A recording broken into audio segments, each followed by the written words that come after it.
Hi friends, నేను మీ టైజన్ మనోజ్ని. అసలు ఈ భూమి అనేది ఎలా మొదలైంది? సైన్స్, హిందూ, ముస్లిం, క్రిస్టియన్స్ పరంగా మనం చూద్దాం. మనమంతా రోజు చూసే ఈ భూమి, ఆకాశం, పైనున్న సూర్యుడు, రాత్రి కనిపించే నక్షత్రాలు ఇవన్నీ ఉన్నా అసలు ఇవన్నీ ఎలా వచ్చాయనే ప్రశ్న మనిషిగా మారినప్పటి నుండే ఉంది. అందుకే సైన్స్ తన లెక్కలను చెప్తుంది, మతాలు తమ అనుభూతిని చెప్తున్నాయి. ఇప్పుడు ముందుగా సైంటిఫిక్ గా అండ్ హిందూ ధర్మం, ఇస్లాం, క్రైస్తవ ధర్మం పరంగా ఎలాగా ఈ భూమి సృష్టింపబడిందో చూద్దాం. మొదటిగా సైంటిఫిక్ గా సైన్స్ ప్రకారం సుమారు 13.8 బిలియన్ల సంవత్సరాల క్రితం ఈ యూనివర్స్ మొత్తం ఒక చిన్న బిందువులో ఉండేది. అప్పుడు జరిగిన మహా సంఘటననే బిగ్ బ్యాంగ్ అని అంటాం. ఇక్కడ ఒక విషయం చాలా ముఖ్యం. బిగ్ బ్యాంగ్ అంటే బాంబు పేలడం కాదు, శబ్దం, మంటలు అన్నట్టు కూడా కాదు. అదే సమయం మొదలైన క్షణం, పదార్థం మొదలైన క్షణం, స్థలం మొదలైన క్షణం. అంటే బిగ్ బ్యాంగ్ కి ముందు సమయం లేదు, స్థలం లేదు, పదార్థం అనేది లేదు. అది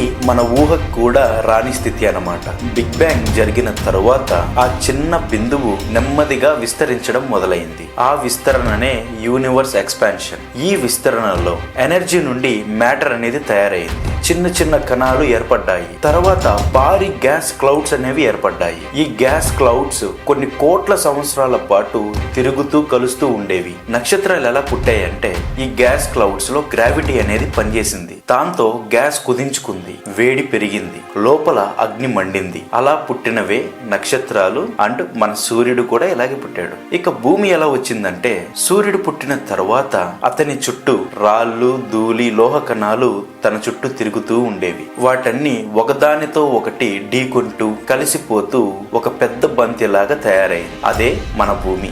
మొదట భూమి మండుతున్న ఒక బంతి ఆకారంలో అగ్నిపర్వతంలా ఉండేది. తర్వాత క్రమక్రమంగా చల్లబడింది, వర్షాలు పడ్డాయి, నీరు నిలిచింది, సముద్రాలు ఏర్పడ్డాయి. అప్పుడే జీవం పుట్టే అవకాశం అనేది వచ్చింది. ఇదే సైన్స్ చెప్పే కథ. ఇప్పుడు మతాలు ఏం చెప్తున్నాయో చూద్దాం. హిందూ ధర్మం ఏమంటుందంటే మొదట శూన్యం అనేది ఉంది, అంధకారం ఉంది, కానీ శూన్యం ఖాళీగా లేదు. అందులో బ్రహ్మాండ శక్తి అనేది ఉందన్నమాట. దానినే హిరణ్య గర్భం అని అంటాం. ఆ హిరణ్య గర్భం నుంచే ఈ సృష్టి అనేది మొదలైంది. హిందూ ధర్మంలో సృష్టి ఒక్కసారి జరిగి అక్కడికి ఆగిపోదన్నమాట.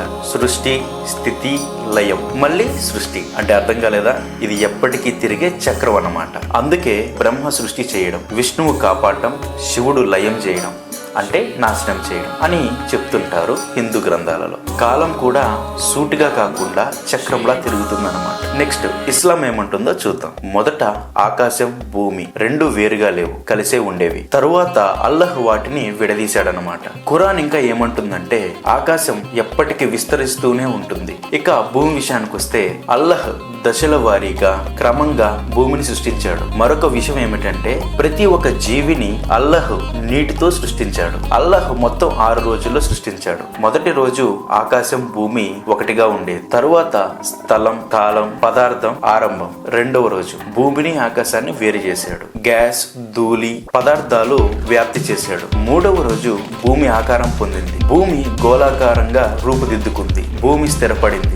లోపల వేడి, పైన చల్లదనం మొదలైంది. నాలుగవ రోజు పర్వతాలు అంటే ఉపరితలం. పర్వతాలు భూమిని స్థిరంగా ఉంచడానికి చేశారు. భూమి పొరలు, సాయిల్స్, రాక్స్ అంటే భూమి కంపించకుండా బ్యాలెన్స్ చేయడానికి వీటిని పెట్టాడు. ఐదవ రోజు నీరు అంటే జీవం ఆరంభం. భూమి పైన నీరు, సముద్రాలు, నదులు, నీటిలో జీవులు, మొక్కల ఆరంభం. ఇందాక చెప్పినట్టుగా ప్రతి ఒక్క జీవిని నీటి ద్వారా సృష్టించాడు. తర్వాత ఆరవ రోజు మనుష్యులు మరియు పూర్తి జీవ వ్యవస్థ అంటే జంతువులు, పక్షులు, చివరిగా మనిషి అంటే ఆడమును మాత్రం మట్టితో సృష్టి చేశాడు. అల్లహ్ ఆజ్ఞతో జీవం అనేది మొదలైంది. ఇప్పుడు క్రైస్తవ పరంగా చూద్దాం. మొదట భూమి ఆకారం లేకుండా ఖాళీగా చీకట్లో ఉండేది. అంటే ఏమీ స్పష్టంగా లేదు. అప్పుడు దేవుని ఆత్మ నీటిపై తేలుతూ ఉందని చెప్తుంది. ఇక్కడ గమనించాల్సింది ఏమిటంటే చీకటి ఉంది, నీరుంది, ఖాళీ స్థితి ఉంది. మొదటి రోజు దేవుడు వెలుగు కలుగనుగాక అని అన్నాడు. అప్పుడు వెలుగు వచ్చింది. చీకటి నుండి వెలుగుని వేరు చేయబడింది. రెండవ రోజు దేవుడు నీటిని వేరు చేసి ఆకాశాన్ని ఏర్పరిచాడు. మూడవ రోజు భూమి అండ్ సముద్రాలు. తరువాత నీటిని ఒకే చోటున చేర్చి భూమిని బయటికి తీసుకుని వచ్చాడు. భూమిపై చెట్లు, మొక్కలు పుట్టించాడు. నాలుగవ రోజు తరువాత కాలాన్ని కొలవడానికి సూర్యుడు, చంద్రుడు, నక్షత్రాలు పెట్టబడ్డాయి అని చెప్పి బైబిల్ చెప్తుంది. 5వ రోజు తరువాత నీటిలో చేపలు, ఆకాశంలో పక్షులు సృష్టింపబడ్డాయి. 6వ రోజు తరువాత భూమిపై జంతువులు, మనుష్యులు సృష్టింపబడ్డారు. మనిషి ఇతర జీవుల కంటే కూడాను బాధ్యతతో సృష్టింపబడినట్లుగా బైబిల్ చెప్తుంది. ఇక్కడ మనం ముఖ్యంగా ఆలోచించాల్సిన విషయం ఏమిటంటే, సైన్స్ చెప్తుంది ఇది ఎలా జరిగిందని, మతాలు చెప్తున్నాయి ఇది ఎందుకు జరిగింది అని. సైన్స్ లెక్కలు చూపిస్తుంది, మతాలు అర్థాన్ని చూపిస్తున్నాయి. ఈ మతాలలో ఉన్నది వేరు వేరు మార్గాలైనా కూడాను చివరికి అన్నీ చెప్పేది ఒక్కటే. ఈ సృష్టి మాత్రం యాదృచ్ఛికం కానే కాదు. దాని వెనక ఒక క్రమం ఉంది, ఒక అర్థం ఉంది, ఒక గొప్ప శక్తి అనేది ఉంది. సో ఇప్పటికింతే ఫ్రెండ్స్, ఇలాంటి కంపారిజన్ చేసే వీడియోస్ మీకు మరిన్ని చూడాలనుకుంటే ప్లీజ్ మన ఛానల్ లైక్ చేయండి, షేర్ చేయండి అండ్ సబ్స్క్రైబ్ చేసుకోవడం మాత్రం అసలు మర్చిపోవద్దు.